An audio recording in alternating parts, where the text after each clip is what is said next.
Welcome to Mulready Minutes with Oklahoma Insurance Commissioner Glenn Mulready. This is a podcast about insurance for insurance folks, risk managers, and business leaders. We'll dive deep and look at what is and isn't working, talk to leaders in the industry, and keep you informed on what's happening in Oklahoma and around the country. Hi, this is Glenn Mulready, Oklahoma Insurance Commissioner. Thank you for joining us for another Mulready Minute podcast. Today we have with us Ashley Scott, who is a key member of our team at the Oklahoma Insurance Department. She is the Deputy Commissioner of External Affairs, which encompasses a number of things. So Ashley, thanks for being with us.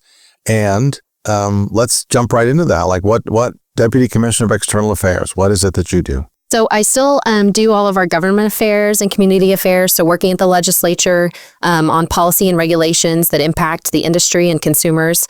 Working with Liana, who does our community affairs on setting up town halls and things like that for you to go around the state and visit with different licensees or producers, brokers, those types of licensed individuals who work with our department on numerous things.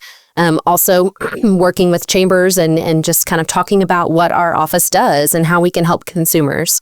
In addition to that, I oversee and have a great director, Donna Dorr, over our Consumer Assistance Division, and they help consumers with insurance issues. So you can call in, fill out a form. We will investigate concerns if there's been denials or issues with a claim or timing of the claims being handled. That division handles a lot of cases throughout the year and has been able to recoup dollars in the millions for consumers in the state.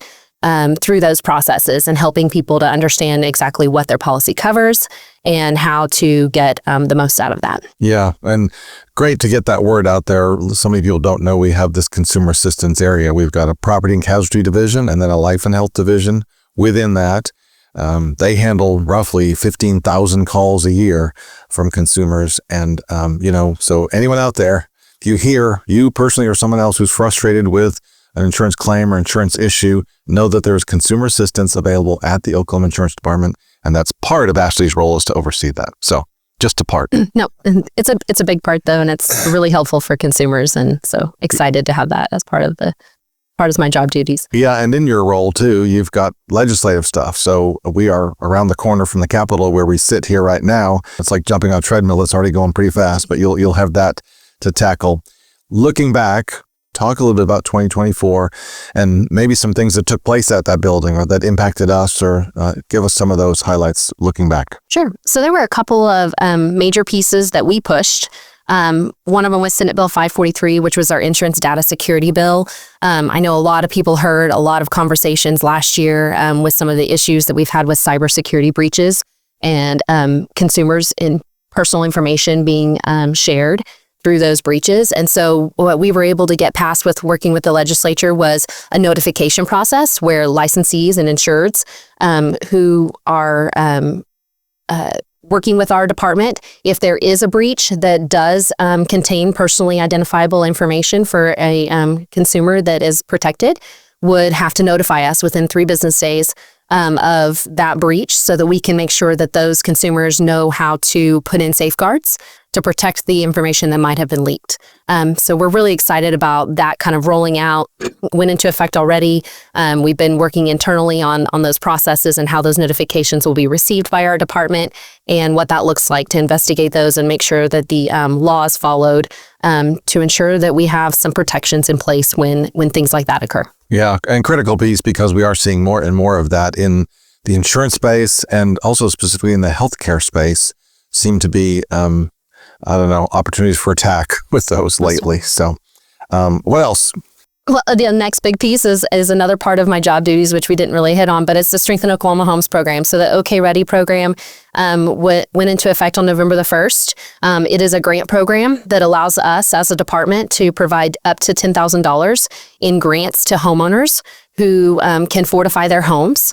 We have been working with our IT vendors and working to set up that grant administration program, and really excited about the launch that's coming up, which I know we'll talk about a little bit later, but really excited about what that's going to do for consumers in Oklahoma and how that awareness will bring some great things to the state. Yeah, we'll be helping Oklahomans strengthen their home. But just a quick comment, OK Ready, since we came into office here, that's sort of been a theme of ours, is for folks to get ready, to be ready, be prepared. Storm seasons, heck, in another couple months, we'll be looking at it, staring down another storm season here in Oklahoma, but just encouraging folks to be prepared, get ready. Okay. Significant things looking forward. What are we looking at in 2025? Well, it's going to be an exciting year. We have over 30 new members coming into office in the House and the Senate. We've got new leadership on both sides with Speaker Hilbert and Pro Tem Paxton. My dad, sorry to interrupt you, but new leadership after a long period of time on both sides too. Definitely. It's not like it's just a switch over after 2 years so this is going to be a big change. Right. It will be a very big change. We've got some committee structure changes coming in. I think with every new administration, there's some process changes that occur. And I'm excited about what that looks like for us as an agency and working with the legislature and trying to work through what this next session will bring as far as things from outside of our agency as far as proposed legislation, and then also what we do have to propose as well. Yeah. So you're doing a lot of reading in the last few weeks. Lots of bill reading.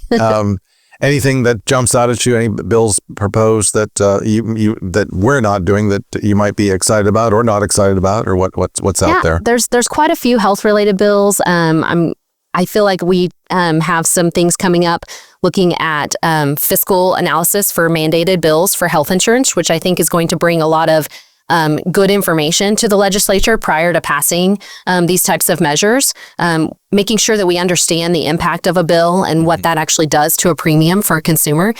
Ultimately, the end result for the consumer is, I think, what the legislature is looking at more heavily right now, and how we can help them financially to ensure that they are not having extra burdens with financial bills and things of that nature when it comes to receiving health care in our state. So bills like that, I think, are going to be really beneficial to the legislature to help them see the full picture of not just what the policy does for the consumer or for the provider or for the insurance company, but what does that impact to financially? Great point. Yeah, that does sort of give them the fuller picture. Okay, what does the financial impact of this mean? So good. Okay, let's shift gears to talk about the Strengthen Oklahoma Homes Act. You referenced that before. You're heading up that program for us, and it was a bill that was passed through the legislature this past year that you helped usher that through. So let's tell the folks here what that is about. Sure. So we are using IBHS fortified certification, and what that means is we're going to have an approved list of contractors and evaluators who have done multiple trainings to ensure that they know what they actually have to do to a roof to ensure that it's fortified. Not only that, it's going to be teaching people about the different types of products that are available, such as your Class 4 shingles that are high wind and hail resistant, ensuring that all of those products are put on in an appropriate way to truly protect the largest asset that most of us own, which is our home, ensuring that we will hopefully have less claims because of these products that are on these homes, which leads to a consumer not having to pay a deductible as often. It also leads to less claim exposure, which we hope then turns into lower premiums for individuals in our state. We're really excited about it. We're going to be launching our first applications on March 3rd.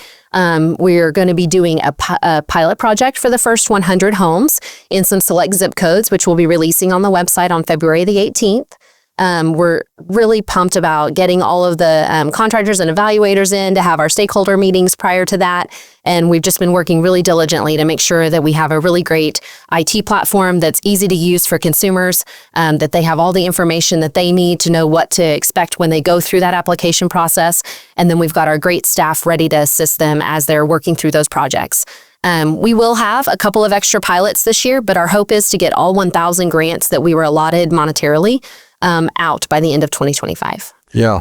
So you mentioned IBHS, the evaluators, the roofers, but just to make the point that it's a very detailed program, that it doesn't just, the materials aren't just it. There's how the materials are fastened. There's very specific, the type of paper that's put underneath and how that's fastened and how the shingles are fastened. So quite a detailed program. Those roofers and evaluators have to be certified by IBHS, who we are partnering with, that organization out of South Carolina.